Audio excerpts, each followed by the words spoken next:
நீங்கள் பலனடைவீர்கள் என்ற புத்தகத்திலிருந்து உதாரத்துவம் என்ற தலைப்பின் கீழ் இப்பொழுது கேட்போம்.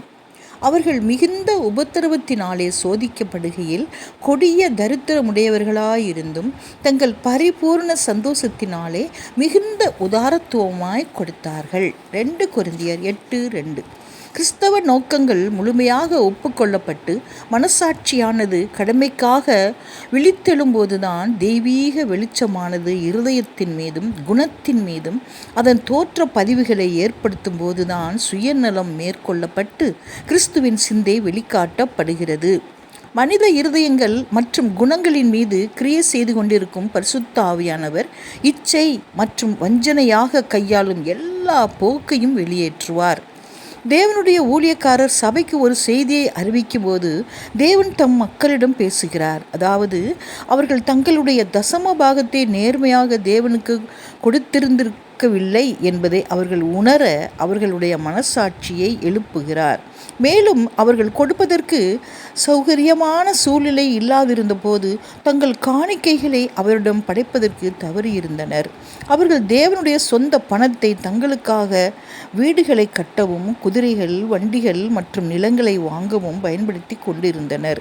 பெருமளவில் பலன்கள் வரும் என்ற நம்பிக்கையில் அவர்கள் ஒவ்வொரு வருடமும் இதே சாக்கை சொல்லி வருகின்றனர். மனுஷன் தேவனை வஞ்சிக்கலாமா? மல்கியா 3:8. ஆம், உண்மைதான். இதை அவன் பல முறை செய்திருக்கிறான். ஏனெனில் அவன் ஆவிக்குரியவைகளை பகுத்தறிகிறவனாக இருந்தது இல்லை. சில சந்தர்ப்பங்களில் தேவன் சுயநலம் மிக்க உலக பிரகாரமான மனிதர்கள் மீது உறுதியாக உணர்த்தினார். அவர்களுடைய மனங்கள் பரிசுத்த ஆவியானவரால் ஒளியூட்டப்பட்டு அவர்களுடைய இருதயங்கள் மென்மையாக்கப்படுவதை, அவருடைய செல்வாக்கினால் ஆட்கொள்ளப்படுவதை உணர்ந்தார்கள். அபரிமிதமான இரக்கம் மற்றும் தேவ கிருபையின் உணர்வின் மீது அவர்கள் அவருடைய நோக்கத்தை உயர்த்தவும் அவருடைய ராஜ்யத்தை கட்டவும் வேண்டிய தங்கள் கடமையை உணர்ந்தார்கள். பூமியிலே உங்களுக்கு பொக்கிஷங்களை சேர்த்து வைக்க வேண்டாம், இங்கே பூச்சியும் துருவும் அவைகளை கெடுக்கும், இங்கே திருடரும் கண்ணமிட்டு திருடுவார்கள்.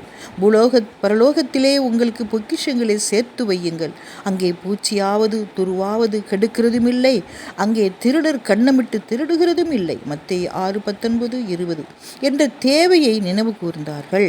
தேவனுடைய ராஜ்யத்தில் ஒரு பங்கை பெற வேண்டும் என்ற வாஞ்சையை அவர்கள் உணர்ந்து தேவனுடைய வேலையின் பல்வேறு புதிய முயற்சிக்காக தங்களுடையவைகளை கொடுத்துவிட உறுதியளித்தார்கள்.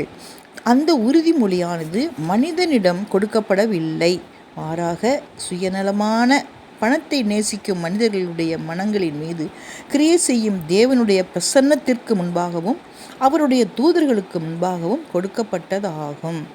தேவன் தாமே தேவனுடைய வார்த்தைகள் யாவையும் ஆசீர்வதித்து கொடுப்பாராக.